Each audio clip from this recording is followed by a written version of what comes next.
Hi friends, welcome to Jo's Kitchen. நீங்கள் இன்னும் நம்ம ஜோஸ் கிச்சன் சேனலை சப்ஸ்கிரைப் பண்ணலையா? சட்டுன்னு சப்ஸ்கிரைப் பண்ணிவிட்டு லைக் பட்டனையும் ஹைப் பட்டனையும் தட்டி விட்டுட்டு வாங்க வீடியோக்குள்ளே போகலாம்.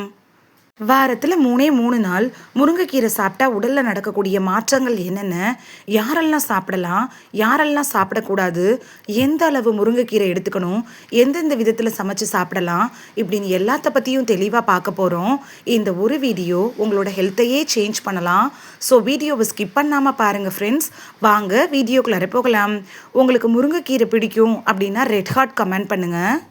நம்ம தமிழர்களுடைய பாரம்பரிய உணவுகளில் முக்கிய இடம் பெற்றிருக்கக்கூடிய முருங்கைக்கீரையோட அற்புதமான நன்மைகளை பற்றி தான் பார்க்க போகிறோம். பலரும் என்ன பண்ணுவாங்கன்னா, முருங்கைக்கீரையை சாதாரண கீரை தான் அப்படின்னு நினைக்கிறாங்க. ஆனால் இதில் இருக்கக்கூடிய விட்டமின்கள், தாதுக்கள், ஆன்டி ஆக்சிடென்ட்டுகள் காரணமாக இதை ஒரு அதிசய மரம், அதாவது மிராக்கிள் ட்ரீ அப்படின்னு கூட சொல்கிறாங்க. முருங்கைக்கீரையில் இருக்கக்கூடிய சத்துக்கள் பற்றி பார்க்கலாமா? Vitamin A, vitamin C, vitamin E, vitamin K, calcium, இரும்புச்சத்து, பொட்டாசியம், மெக்னீஷியம், புரதச்சத்து, நார்ச்சத்து, ஆன்டி ஆக்சிடென்ட் அப்படின்னு நம்ம உடம்புக்கு தேவையான எல்லா ஊட்டச்சத்துக்களையும் இது தருது. அதனால தான் இந்த கீரையை முழுமையான இயற்கை சூப்பர் உணவு அப்படின்னு கூட சொல்கிறாங்க. முருங்கைக்கீரை சாப்பிட்றதுனால கிடைக்கக்கூடிய ஆரோக்கிய நன்மைகள் என்ன அப்படிங்கிறத ஃபர்ஸ்ட் பார்த்துட்டு வந்துடலாம். கண் பார்வைக்கு முருங்கைக்கீரை எப்படி சிறந்ததாக இருக்குது அப்படின்னு பார்க்கலாமா? விட்டமின் ஏ இந்த முருங்கைக்கீரையில் அதிகமாக இருக்கிறதுனால கண்களோட பார்வை திறன் ஏற்படும். இரவு பார்வை இருக்குல்ல, அது பாதுகாக்கப்படும். கண்களோட உலர்ச்சி கூட குறையும். வயசானவங்களுக்கு ஏற்படக்கூடிய கண் சம்பந்தப்பட்ட பிரச்சனைகள் வராமல் தடுத்துக்கலாம். இப்போல்லாம் சின்ன குழந்தைகளுக்கே கண் சம்பந்தப்பட்ட பிரச்சனைகள் வருது. ஏன்னா லேப்டாப், செல்ஃபோன் இது மாதிரியான விஷயங்களில் ஈடுபடுறதுனால சின்ன வயசுலேயே கண் பாதிப்பு வர ஆரம்பிச்சிருச்சு. இதெல்லாம் வராம தடுக்கணும் அப்படின்னு நினைச்சீங்கன்னா, இப்படி சக்தி மிகுந்த இந்த முருங்கைக்கீரையை வாரத்துல 3 முறையாவது நீங்க செஞ்சு கொடுக்குறப்ப கண் சம்பந்தப்பட்ட பிரச்சனைகள் சின்ன குழந்தைகளுக்கு வராம தடுக்கலாம். நோய் எதிர்ப்பு சக்தியை அதிகரிக்க செய்கிறதுல முருங்கைக்கீரை எப்படி பயன்படுது அப்படின்னு பார்க்கலாம். இப்போ இருக்க காலகட்டத்தில் நிறைய வைரஸ்கள், பாக்டீரியாக்கள், தொற்றுக்கள்லாம் வெளியிலேருந்து நம்மளை தாக்க ஆரம்பிச்சிருச்சு. இதுக்கு காரணம் என்னன்னு பார்த்தீங்கன்னா, நோய் எதிர்ப்பு மண்டலம் பலவீனமாக இருக்கிறது தான். நோய் எதிர்ப்பு மண்டலத்தை வலுப்படுத்துறதுக்கு முருங்கைக்கீரை அப்படிங்கிறது உங்களுக்கு பெஸ்ட்டு சாய்ஸாக இருக்கும். இதில் விட்டமின் சி, ஆன்டி ஆக்சிடென்ட்டுகள்லாம் இருக்குது. அதனால நோய் தொற்றிலிருந்து நம்மளோட உடம்பை பாதுகாத்துக்கலாம். பருவ காலத்தில் வரும்ல அந்த சளி, காய்ச்சல், இருமல் இது மாதிரியான பிரச்சனைகள் அடிக்கடி வராமல் தடுக்கிறதுக்கும் முருங்கைக்கீரை அப்படிங்கிறது உங்களுக்கு பயனுள்ளதாக இருக்கும். எலும்புகளை வலுவாக்குறதுல முருங்கைக்கீரை எப்படி பயன்படுது அப்படின்னு பார்க்கலாம். வயசானவங்களுக்கெல்லாம் எலும்பு சம்மந்தப்பட்ட பிரச்சனைகள் அதிகமாகும். கைவலி, கால்வலி, முழங்கால் வலி, இடுப்பு வலி இதெல்லாம் எலும்புகள் பலவீனமாகிறதுனால தான் வருது. எலும்புகள் பலவீனமாகிறதுனால எலும்பு சம்மந்தப்பட்ட நோய் அப்படின்னு சொல்லக்கூடிய ஆஸ்டியோபொராசிஸ் மாதிரியான நோய்கள் கூட வந்துடுது. இதெல்லாம் வராமல் தடுக்கிறதுக்கும் எலும்புகளை இரும்பு போல வலுவாக்குறதுக்கும் முருங்கைக்கீரை அப்படிங்கிறது உங்களுக்கு பயனுள்ளதாக இருக்கும். எலும்புகளை வலுவாக்குறதுக்கு முக்கியமான சத்துக்கள்னால் என்னங்க? கால்சியமும் பாஸ்பரஸும் தானே. அந்த 2 சத்துக்களும் முருங்கைக்கீரையில் அதிகமாகவே இருக்குது. முருங்கைக்கீரையை நீங்கள் வாரத்தில் 3 முறை எடுத்துக்கிறப்ப எலும்புகள், பற்கள், மூட்டுகள் அப்படின்னு 3மே வலிமையாக ஆரம்பிச்சிடும். அதாவது ஒரே கல்லில் 3 மாங்காய் அப்படிங்கிற மாதிரி நீங்கள் முருங்கைக்கீரையை சாப்பிட்றப்ப இந்த 3மே உங்களுக்கு வலுவாகவும் ஸ்ட்ராங்காகவும் மாறும். ரத்த சோகை வராமல் தடுக்கிறதுல முருங்கைக்கீரை எப்படி பயன்படுது அப்படின்னு பார்க்கலாம். முருங்கைக்கீரையில் இரும்பு சத்து அதிகமாக இருக்குது. இது ஹீமோக்ளோபினை அதிகரிக்குது, சோர்வை குறைக்குது, உடலுக்கு புத்துணர்ச்சி கூட தருதுங்க. வாரத்தில் 3 முறை நீங்கள் முருங்கைக்கீரையை சாப்பிட்டுட்டு வந்தீங்கன்னா ரத்த சோகை அப்படின்னு சொல்லக்கூடிய அனீமியா வராமல் தடுத்துக்கலாம். உடல் எடையை கட்டுக்குள் வைக்கிறதுல முருங்கைக்கீரை எப்படி பயன்படுது அப்படின்னு பார்க்கலாம். ஒபிசிட்டி அப்படின்னு சொல்லக்கூடிய உடல் எடை பிரச்சனையால், அதாவது உடல் எடை அதிகரிப்பு பிரச்சனையால் ஆண்கள், பெண்கள் அப்படின்னு 2 பேருமே பாதிக்கப்பட்டுட்டு இருக்காங்க. அப்படிப்பட்ட உடல் எடையை கட்டுக்குள் வைக்கிறதுக்கு முருங்கைக்கீரை உதவியாக இருக்குங்க. ஏன்னு பார்த்தோன்னா இதில் நார்ச்சத்து அதிகமாக இருக்குது. அதனால தேவையற்ற பசி எடுக்காது. போண்டா, பஜ்ஜி, ஜங்க் ஃபுட் இதெல்லாம் சாப்பிடணுங்கிற எண்ணமும் வராது. அதனால ஈஸியாக உடல் எடையை குறைச்சிக்கலாம். மெட்டபாலிசத்தையும் இன்க்ரீஸ் பண்ணும். நீங்கள் எவ்வளவோ டயட் மேற்கொண்டும் உங்களுக்கு உடல் எடை குறையலை அப்படின்னா நீங்கள் முருங்கைக்கீரை சூப்பை உங்களோட உணவில் சேர்த்துக்கிறப்ப, அதாவது டயட்டில் எடுத்துக்கிறப்ப உங்களுக்கு நல்ல பலன் கிடைக்கும். இதை நீங்களே உணர முடியும். செரிமானத்துக்கு முருங்கைக்கீரை நல்லதா அப்படின்னு பார்த்துட்டு வந்துடலாமா? அதாவது வயசானவங்களுக்கு செரிமான பிரச்சனை அப்படிங்கிறது மிகப்பெரிய பிரச்சனையாக இருக்கும். எதை சாப்பிட்டாலும் செரிக்காது. ஒரு பிரச்சனை என்னன்னு பார்த்தீங்கன்னா மலச்சிக்கல் பிரச்சனை. இது ரெண்டையும் நீங்கள் ஒரேடியாக ஓட ஓட விரட்டணும் அப்படின்னு நினச்சிங்கன்னா முருங்கைக்கீரை உங்களுக்கு பெஸ்ட்டு சாய்ஸாக இருக்குங்க. ஏன்னா நீங்கள் முருங்கைக்கீரை எடுத்துக்கிறப்ப அது மலச்சிக்கலை குறைக்கும், குடலோட ஆரோக்கியத்தை மேம்படுத்தும், செரிமானத்தை கூட சீராக்கிருங்க. தோல் அழகை அதிகரிக்கிறதுக்கு முருங்கைக்கீரை எப்படி பயன்படுது அப்படின்னு பார்க்கலாம். உங்களோட ஸ்கின்னை நல்லா க்ளோ ஆக்குறதுக்கும், பிம்பிள்ஸ் வராமல் தடுக்கிறதுக்கும், பிளாக் மார்க்ஸ், பிளாக் ஹெட்ஸ் இதெல்லாம் போக்குறதுக்கும் எவ்வளவோ க்ரீம் நீங்கள் ட்ரை பண்ணியும் உங்களுக்கு எந்த பலனும் கிடைக்கலையா? உங்களுக்கு பெஸ்ட்டு ரெமெடி என்னன்னு பார்த்தீங்கன்னா முருங்கைக்கீரை தாங்க. நீங்கள் முருங்கைக்கீரை எடுத்துக்கிறப்ப இதில் விட்டமின் சி, விட்டமின் இ அப்படின்னு 2 சத்துக்கள் இருக்குது. இந்த 2 சத்துக்கள் தான் தோல் சம்மந்தப்பட்ட முகத்தில் வரக்கூடிய பிரச்சனைகள் வராமல் தடுக்கக்கூடிய முக்கியமான சத்துக்கள். நீங்கள் முருங்கைக்கீரையை வாரத்துக்கு 3 முறை தொடர்ச்சியாக எடுத்துகிட்டு வர்றப்ப அது சுருக்கங்களை குறைக்கிறதுக்கு உதவும், சருமத்துக்கு நல்ல ஒரு க்ளோவை கொடுக்கும், முகப்பரு வர்றதை குறைக்கும். முகப்பரு ஏற்கனவே வந்ததுனால வந்திருக்கும்ல அந்த கரும்புள்ளிகள், கருந்திட்டுகள், கருவளையம் இதெல்லாம் போக்குறதுக்கு உதவியாக இருக்கும். நீங்கள் என்னதான் க்ரீம் வெளியில் அப்ளை பண்ணாலும் உள்ளிருந்து அழகாக்கணும் அப்படின்னு நினச்சிங்கன்னா முருங்கைக்கீரை மாதிரியான இயற்கை உணவுகள் மூலியமாக தான் நீங்கள் செய்ய முடியும். இதயத்தோட ஆரோக்கியத்துக்கு முருங்கைக்கீரை எப்படி பயன்படுது அப்படின்னு பார்க்கலாம். அந்த காலகட்டத்தில் தான் வயசானவங்களுக்கு தான் இந்த மாதிரியான இதயம் சம்மந்தப்பட்ட பிரச்சனைகள்லாம் வந்துட்டு இருந்துச்சு. இப்போல்லாம் சின்ன குழந்தைகள் கூட இதயம் சம்மந்தப்பட்ட பிரச்சனையால் பாதிக்கப்படுறாங்க. இதுக்கு மன அழுத்தமும் ஒரு காரணமாக இருக்குதுங்க. அதாவது படிக்கிற குழந்தைகளுக்கு படிக்கிறதுல ஸ்ட்ரெஸ்ஸாக இருக்குது, வேலை பார்க்குறவங்களுக்கு தேவையற்ற ஸ்ட்ரெஸ் வருது, செய்யாத தவறுக்கு அவங்க மேலே விழக்கூடிய பழி, இதனால அவங்களுக்கு ஸ்ட்ரெஸ் அதிகமாயிட்டு இருக்கு. அதனால கூட இதய நோய் வர்றதுக்கான வாய்ப்புகள் அதிகமாக இருக்கு.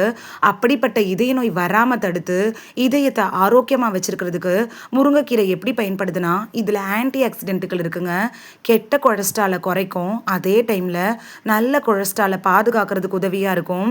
இதயத்தோட நலனை ஆதரிக்கணும் அப்படின்னு நினச்சிங்கன்னா முருங்கைக்கீரை உங்களுக்கு பெஸ்ட்டு சாய்ஸாக இருக்கும். தலைமுடி வளர்ச்சிக்கு முருங்கைக்கீரை எப்படி பயன்படுது அப்படின்னு பார்க்கலாம். நீங்கள் முருங்கைக்கீரையை எடுத்துக்கிறப்ப உங்களுக்கு இரும்பு சத்து, புரதம் அப்படின்னு 2 சத்துக்கள் கிடைக்கும். இந்த 2 சத்துக்களும் என்ன பண்ணுன்னா முடி உதிர்வை குறைக்க உதவும், புதிய முடிகள் வளர்றதுக்கும் உதவியாக இருக்கும்.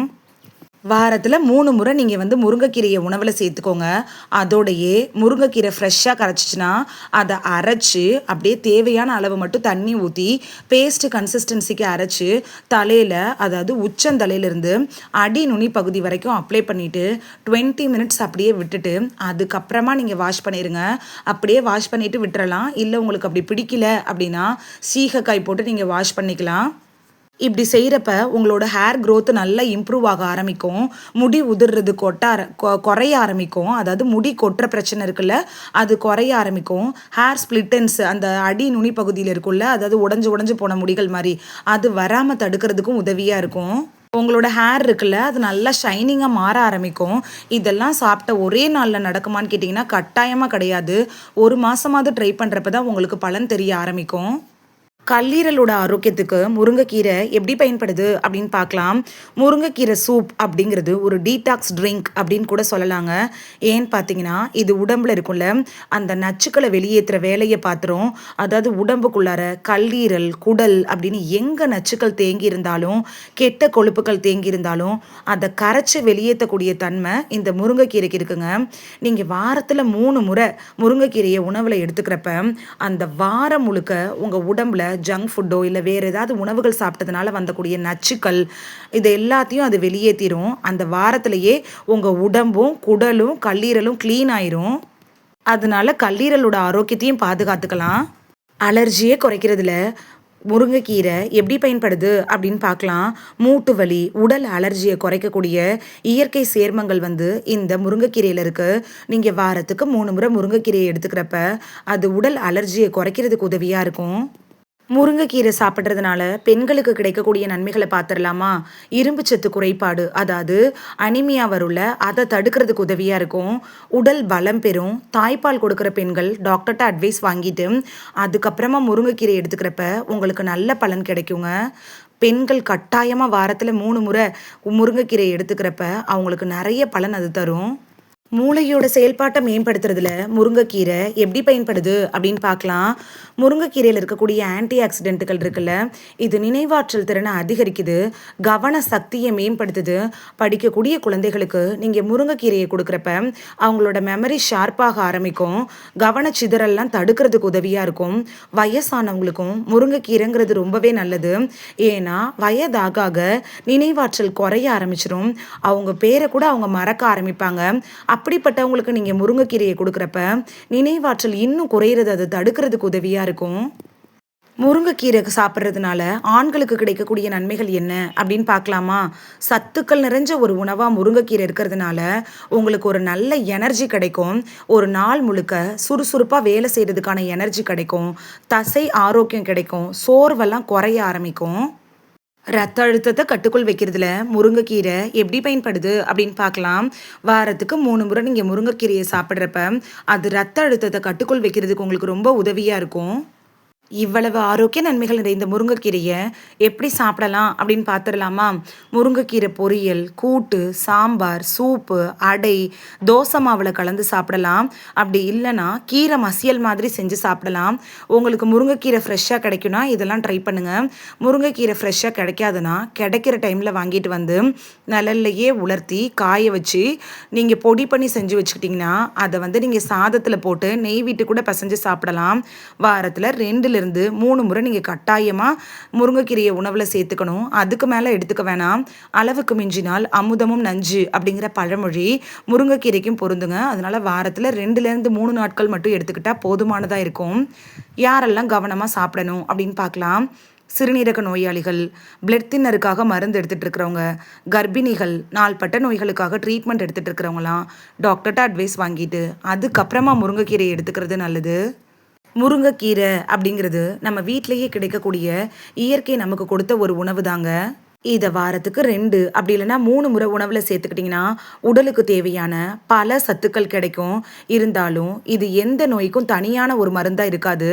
டாக்டர் அட்வைஸ் பண்ணியிருப்பாங்கல்ல, அந்த டேப்லெட் எடுத்துக்கணும். அது கூடவே நீங்கள் முருங்கைக்கீரையை எடுத்துக்கலாம்.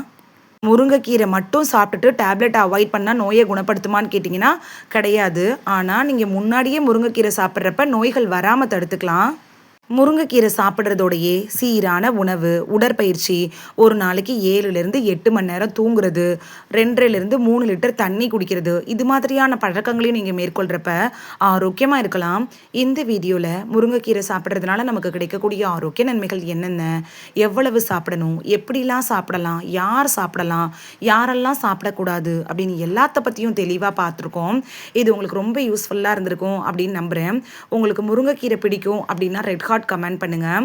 இந்த வீடியோ உங்களுக்கு பிடிச்சிருந்துச்சுன்னா லைக் பட்டனையும் ஹைட் பட்டனையும் தட்டி விடுங்க. இது உங்கள் ஃப்ரெண்ட்ஸுக்கு பயன்படணும் அப்படின்னு நினச்சிங்கன்னா ஷேர் பண்ணி விடுங்க. நிறைய பேர் சப்ஸ்கிரைப் பண்ணாமல் பார்க்குறீங்க ஃப்ரெண்ட்ஸ். நீங்களும் சப்ஸ்கிரைப் பண்ணிவிட்டு பார்த்தா நமக்கு பவர் கிடைக்கும். நீங்கள் சப்ஸ்கிரைப் பண்ணிவிட்டு பார்க்குறது இது மாதிரியான வீடியோக்கள் தொடர்ந்து போடுறதுக்கு எங்களை மோட்டிவேட் செய்கிற விதமாக அமையும் ஃப்ரெண்ட்ஸ்.